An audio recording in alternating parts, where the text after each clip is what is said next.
Hello, my dear friends, it's Danny, and today I'm very excited because I am back with a dear friend of mine, Dr. Anna Garrett, who you have all met before because she and I got together and chatted about perimenopause, and we're going to do a little more chatting today. But first, I want to tell you a little bit about Anna if you're not familiar with her yet. Dr. Anna Garrett has been a clinical pharmacist for over 20 years, and she's worked in a variety of practice settings. While traveling her career path, she discovered that working with women in midlife is her true passion. Thank you. We need that. I need that. Yes. She offers a variety of services, including hormones balancing, weight loss and health coaching, designed to help women in perimenopause and menopause escape from hormone hell and feel amazing in their bodies so they can rock their mojo through midlife and beyond. Dr. Anna is passionate not only about helping women get their hormones balanced, but also about teaching women how to advocate for themselves in the healthcare system. And very exciting, Dr. Anna has just launched her first book, Perimenopause, The Savvy Sister's Guide to Hormone Harmony, which is available for pre-order right now up until April 7th. But thank you so much for being here with us. I'm so excited to chat with you again. Well, I'm so excited to chat with you again, too, because I know the first time around we just talked about sort of some of the basics of perimenopause, but today I think we're going to dig a little deeper into how women can get the care they need and deserve, because it's a huge problem and so frustrating for so many women when they go to their doctors and all they're offered is birth control pills or antidepressants or anti-anxiety medications. So that doesn't solve anything, really. It's just a Band-Aid. But I'm just delighted to be here. Well, I am delighted to have you. And I think that it's such a great point, what you're saying, the idea of really understanding how to advocate for our own health, I think as we get older, it's so important to know our bodies and know the information instead of only assuming that the doctors are going to be providing that all for us. As a matter of fact, one of the things that really jumped out to me in your book was that most medical schools and residency programs don't teach aspiring physicians about menopause, and that a recent survey revealed that just 20% of OB/GYN residency programs provide any type of menopause training at all. That's right. And, we look to OB/GYNs as the hormone experts. And this study was done by the American Association of Retired Persons. So, it was obviously a legit study, and they surveyed all these programs and found out that only 20% had anything, and most of that was elective. So that meant, the physician in training has a choice about whether to take it or not. So, what I tell my clients is OB/GYNs are really in business to help you have babies. But when you get to the other end of the reproductive spectrum, unless they've gone out and really sought more education on their own, there's a really good chance that they're not going to know how to help you beyond birth control pills and maybe conventional hormone replacement. Okay, so let's do this. I want to back up for one moment, because for anyone watching who didn't see Dr. Anna and I's first conversation, I'm going to link that for you down in the description box below, because we did cover a lot of material in that, and I definitely think it's worth giving a listen to, and also knowing that Dr. Anna has a ton of resources on her website, dranagarrett.com, which I will also link to down below.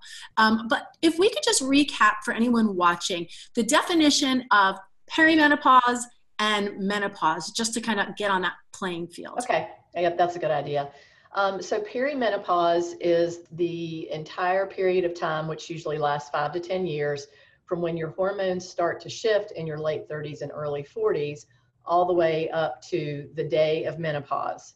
And menopause, that day marks 1 year since your last period. And I don't know how they, picked arbitrarily a year, but that's the official definition. And then everything after that is postmenopause. Okay, and so I think that one thing that I definitely get from a lot of women who, when I tell them I'm chatting with you, ask me about, is that they're surprised. They notice that they're having what they would think are symptoms of early menopause or perimenopause, but some of them are in their 30s or early 40s, and they're like, could it really actually start this early? Absolutely, even as early as your mid-30s, and it's characterized by two things.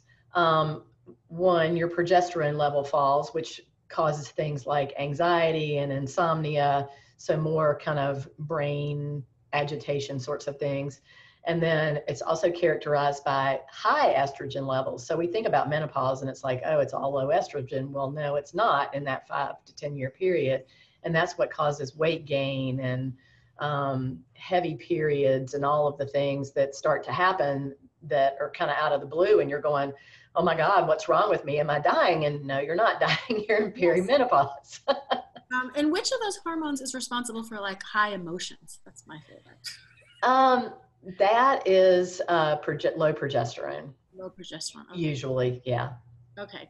And you just kind of touched them a little bit, but just so the women out there watching don't feel crazy, what are some of the symptoms that could be a telltale sign of early menopause before we're actually confirming this with any type of testing? So anxiety is one that pops up for a lot of people, and it's new and it's out of the blue, and it's sort of like, what in the world? I've never been anxious before. Fatigue, insomnia, that's new. That's one of the biggest symptoms that people complain about, is they just can't sleep anymore. Weight gain that comes on fairly quickly. Changes in periods, so they can be longer, they can be shorter, they can be closer together, they can be farther out, they can be heavier, they can be lighter. So all of those sorts of changes are the most common things that you're going to see. And then there's a bunch of, wacky things that are a whole lot less common. But if you start to have any of these things that I just mentioned, then perimenopause needs to go on your radar screen, even if you're like trying to decide whether to have another baby or not, because your ovaries may be deciding to make their retirement plans. So.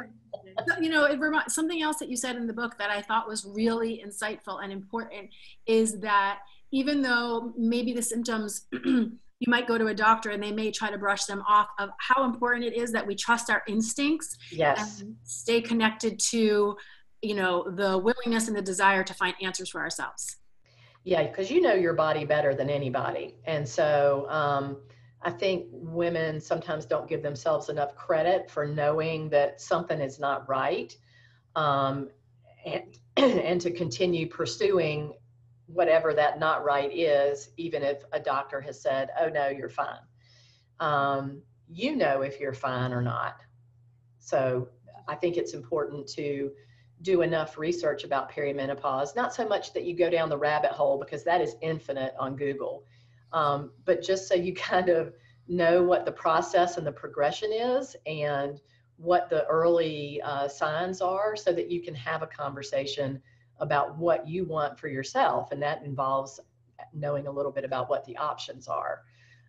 So when I work with my clients, really lifestyle is the foundational place that we start, because you really can't outrun a crappy lifestyle, and it makes a huge difference. Yes, and I don't mean to interrupt you, I just get excited about these things, is the idea that I think that was a burning question I had. Before women start to seek out like level 2 support, what would you say are the baselines that they can check off? Like, before we start, I always equate it to, say, weight loss, right? Like before we start cutting big things out, and like, what's the baseline that we could be doing for self-care that might in and of themselves be super helpful? Well, I honestly believe the underlying cause of a lot of issues with perimenopause, I mean, obviously there are the changes in hormones, but I think stress is one of the biggest contributors to how you experience perimenopause. So having some sort of stress management practice in place is super helpful. Really putting your life under a microscope and deciding what your priorities are and cutting out all the rest of the stuff that's not important. That's really a good thing to do. Making sure that you have some sort of sleep routine that allows you to get 7 to 8 hours of sleep. I know, there's so many women, they're like, I'm up till midnight folding clothes, and, then I got to get up at 5 a.m. And I mean, that just is not helpful. And then looking at some of your choices, like drinking alcohol, because that can hugely impact perimenopause. That's too bad. I know, it's bad news for everybody all the way around. Here's Dr. Anna the Buzzkill. So There's another thing that I love that you talk about in the book, which is that, like most things in life that are not completely in our control, the most important thing we can do is adjust the way that we think about it, right? The way that we approach it. Talk about the power of that. So it's interesting that you pulled out that little nugget, because at the end of the book, I have what I call my Hormone Harmony action plan. And this is how you can basically write your own prescription for Hormone Harmony. And that's what my webinar is going to be about. If people pre-order the book, they'll be invited to come to a webinar to talk about that. But wait, I just want to share that information. So the pre-order is between March 25th and April 7th. right. And pre-order between that time period, Yep. then they get access to this free webinar. Yep. Okay, fantastic. Where we'll Here are all the links. basically get together and I'll help people create their own action plan, and then we'll do an open Q&A. So I love the open Q&As. They're the most fun. Yeah, I totally agree. So you're exactly right. How you think about perimenopause is incredibly important, and the mindset that you go into it with makes all the difference in the world. So for instance, I have a lot of people in my private Facebook group, which is the Hormone Harmony Club, who have just incredible levels of health anxiety. And so what I tell those people is, think back to puberty. You know, when you were going through all of that hormonal transition, did you spend all of your time thinking about every twinge or hangnail that you got and wondering if that was because of puberty? Heck no. You were out living your life and having fun. And, you know, this is just the other end of the reproductive spectrum. And if you get yourself all in the mindset of this is going to be the most horrible experience ever, it will be. Yes. So I encourage people to really take a step back and go, well, this is just a normal part of the course of my life. How do I want to think about it? And what do I want to do for myself to put myself higher on my, you know, self-care list? Because a lot of women just kind of, you know, don't. What are some of your top tips for helping women really know how to advocate for themselves, or what do we need to be thinking about when it comes to really taking care of ourselves through this process? So I think, you know, as I mentioned, doing enough research just to have a surface understanding of what is going on with your body so that you're not kind of blindsided. I think determining what your lines in the sand are. So are you willing to make big lifestyle changes? Because if you're not, you know, don't pretend to your doctor like you're going to, because that's not satisfying for anybody. Are you willing to take antidepressants or not? Are you willing to go on anti-anxiety medications or not? Do you want birth control pills? Do you want hormone replacement? So I think, and I know those are big questions for people that don't have a medical background, so I understand that. But I think you need to have some idea of the route you want to at least start with as you navigate the process. So again, lifestyle, there are a lot of supplements that can be helpful, and just really having an idea of how you want to care for yourself. And not settling for, oh, you're too young to be in perimenopause, because that is like the ultimate blow off. And it's usually not true, because you know something's different, especially if all these things are new. Something that kind of came together as I was reading also is the idea of, like you just said, right, really educating yourself and having some type of starting ground before you go and seek any type of advice from your doctor, just so you have your feet on the ground, that you have a sense of what's happening and what the conversation could be. And two, I love that you advise to maybe write out some of your questions or your thoughts before you go, because a lot of doctors are allotted very short period of time to be with their patients. I think you said like 7 minutes a patient. 7 minutes of patient. And I mean, there is sometimes something that happens when you get there. You can feel flustered or overwhelmed, or just kind of, feels like there's a lot of information happening, and then you leave and you're like, oh, I wish I had asked this, or I wish I had thought to say that, or gotten different information. Well, and the whole reason I wrote this book was because there really wasn't anything out there that, to me, kind of felt like the what to expect when you're expecting book that we all run out and buy the second we find out we're pregnant. I want this book to be that. And it gives a really nice baseline level of knowledge, talks about the supplements that are helpful so that you can go in with your doctor. And, you know, one thing I really want to point out is if you get into some of these Facebook groups, which are varying in quality and how much drama goes on, but there's a lot of doctor bashing that goes on in there, and it is not your doctor's fault. The way the medical system is set up, aside from the kind of education that is given, the way the medical system is set up, the incentives are not aligned for your physician to be able to spend the time with you to sit down and have a really in-depth conversation about the root causes of what you're experiencing. And like you said, they've got 7 minutes. They're working on a production model. They're glorified factory workers. Please do not make any mistake about it. And so, you know, they're being pushed by insurance companies and the, you know, practice managers to see more, see more, see more. And it doesn't allow for that relationship to really develop and for that conversation to happen. And so that's why I started my business, because I can take all the time I want. Yeah, which is amazing. And it's nice to know that that option exists. Something else I found extremely helpful, though, in the book is that you actually broke down different scenarios that somebody might be in. So, for instance, you know, Dr. Anna says your doctor tells you that what you're experiencing is all in your head. Or that your doctor dismisses that you're too young to be having perimenopause. And you go through a bunch of different examples and then how to actually handle those, which I think can be, it's just really helpful, because it can feel a little overwhelming when it's not your bag, you know, when it's not your expertise. So I thought that was extremely helpful. Well, sometimes it is nice just to have the language to go in with. That's exactly what it is. I couldn't agree more. So here's what we're going to do. Like I mentioned earlier, I want to put the links to order the book. We'll put the link for your Facebook group, for your website. So that is available for everybody. And I do recommend for any of you who did not watch the first interview we did about a year ago to go back and watch that, because we kind of dove a little bit more into the different types of the hormones and the replacement therapy and what's safe and what's not. So that information is all available as well. But I would love if you wouldn't mind if I could just throw a couple questions your way that my community threw my way that they wanted me to put in front of you, just for fun. So one of the big ones that tends to come up a lot is foods to help hormone balance. Are there any specific foods that there's a lot of evidence that show this definitely tends to help? There are not a ton of foods that I can think of right off the top of my head that help, but there are some that can hurt.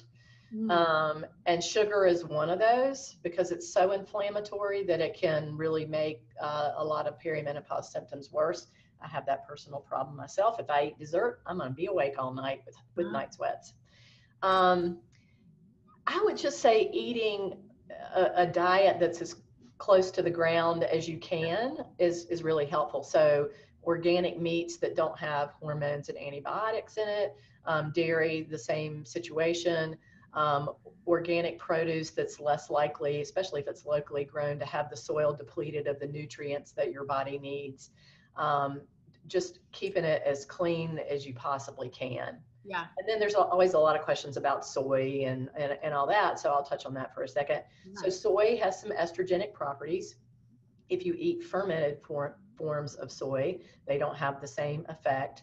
And when I say estrogenic, I mean that can make symptoms of perimenopause worse, because as I said, it is more of a situation of estrogen overload, or estrogen dominance is a term that you'll commonly see. And the soy, with its estrogenic properties of its own, can just kind of contribute to that overload, as can plastics and some cosmetics like sunscreens are like the world's worst offenders when it comes to being endocrine disruptors or hormone disruptors. So there's a lot of things you can kind of sift through, but there's a great website called the Environmental Working Group. It's ewg.org, and you can basically go through your cosmetics ingredients and punch them in there and find out if they're possibly contributing to your issues. Super helpful. Okay, I'll do one more, just one more for fun. Okay, This is a big one. Night sweats and or hot flashes. Are there any natural remedies or at home remedies that somebody can attempt to help ease those situations? Okay, so the first thing is if you drink alcohol, don't, and see how your body responds to that. Sugar is the same way. Clary sage essential oil can be helpful. So you apply that to the bottoms of your feet or to your abdomen. That can be helpful for helping balance out hormones. Lavender essential oil can be helpful. Some adaptogenic herbs like maca. Maca is a substance from a Peruvian root, and it helps to balance estrogen, testosterone, and progesterone. So it's kind of one of these global sorts of things. It really just depends on what the hot flashes and night sweats are from. They can be because of high cortisol, they can be because of low blood sugar, or they can be because of an estrogen to progesterone imbalance. And this is kind of where testing comes in handy to see if you can sort out what the actual root cause is before you just kind of take a shotgun and throw a lot of different things at it. And there's 3 different types of testing, yes? Mm-hmm.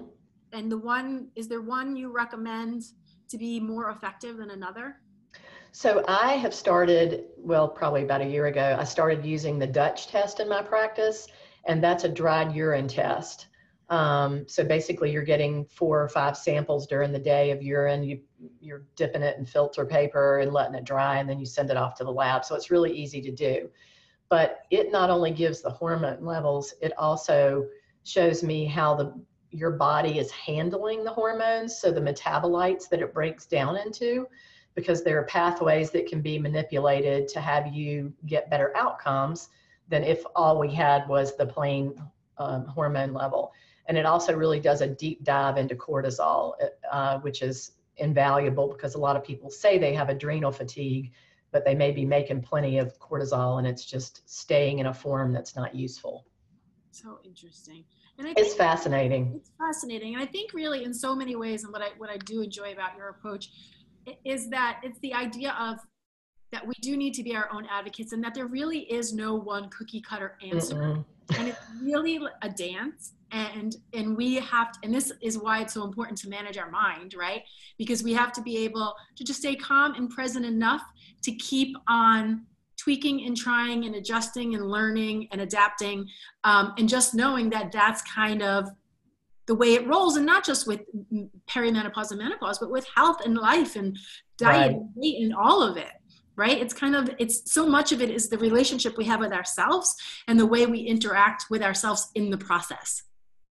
Well, and I also think, this is health in general, or hormones, and this is a situation where having a coach and some accountability can be super helpful, just because habit change is really hard, no matter what it is. And having somebody to hold your hand is invaluable. And people look at that and go, well, why would you spend the money to do that? You can do it yourself. Well, what kind of job are you doing yourself? So that's generally what I ask people, do you want to get there quicker or slower? Right. It's true, because a lot of times all that information just gets mumble jumbled in your brain. You don't remember what you did or what you didn't do, or sometimes just having someone to kind of stay out of the pool and hold ground is super helpful. Well, and if you go stand in the aisle at Whole Foods and start pulling supplements off the shelf, you can make yourself worse. So there's that. And then there's the drug interactions that can happen if you're on prescription medications. So, I think one thing I do want to say, not that is really, if this is something that someone is thinking about doing, consider getting testing before you start experimenting, right? Yeah. Because it really is a lot of trial and error and hit or miss, but if you can have the map first, why not? Right. And what I would also say about that is test kits, you could order a test kit online if you wanted to this afternoon. But I would not do that with the Dutch test, because it is extremely hard to interpret correctly. And so that is not a situation where do-it-yourself is the best approach. I don't think any testing is a do-it-yourself project, but there are, a lot of women out there doing it. I just happen not to agree with that, not because I'm in the business, but because I want people to be able to take those test results and really get the best outcomes that they can with a correct interpretation. Yeah, yeah, which is a great point. Is there anything else that you would like to share, or do you think it's important for women to know who are watching right now, that maybe I didn't touch on throughout our conversation? Well, I think what I would just say is that, perimenopause can last up to 10 years, and that's a big chunk of your life to be suffering. So, don't reach out and get help from somebody, whether it's me or, there's a handful of experts on the internet. And I would say do your research about whoever it is you want to work with, because not everybody is created equal or has the credentials to do more in-depth things like figure out drug interactions. So with my pharmacy background, I'm able to look at the whole picture of what's going on and really dig into that with my clients. So I just hate to see women suffer when they don't have to. Yeah. It's just nice to know that someone can understand and really know what's happening. I know that's how I feel, to have someone like that in your corner. And I think also a great resource for anybody watching is your Facebook group. Yes. Because there's conversation, and you answer a lot of the questions, and the women support each other. So it's a great place for women to go who just want to be a part of the bigger conversation. Yeah, I mean, there's 3,700 women in there, and obviously not all of them are talking, but every once in a while somebody new kind of pops up and goes, I've been in this group for a long time and I haven't ever asked a question, but now I'm going to. So I love to see new people get involved. That's great. Well, thank you so much for joining me again today. The wisdom that you offer is invaluable. I know I completely appreciate it, and people in the community are going to appreciate it as well. I'm going to leave all of your information down in the description box so that people can access you whenever they want to. Your website, drAnnaGarrett.com. We'll put your Facebook group there. And of course, a link to your brand new book, Perimenopause, The Savvy Sister's Guide to Hormone Harmony. It's like giving birth. Yeah, oh, I can only imagine. And remember, if you ladies want to pre-order the book anytime between March 25th and April 7th, you will then have access to Dr. Anna's free webinar where she's going to be doing live Q&A and helping you create your own map to your perimenopause approach. Yep. Okay, awesome. Yes, and it's on April 18th. April 18th. Fantastic. So good to know. So thank you again so much for being here with me today. And to everybody in the C&D fam, if you have any thoughts or questions, I would love to hear them. Come on down to the comment section below and let's chat. I'll see you guys next time with some more food for thought. Cheers.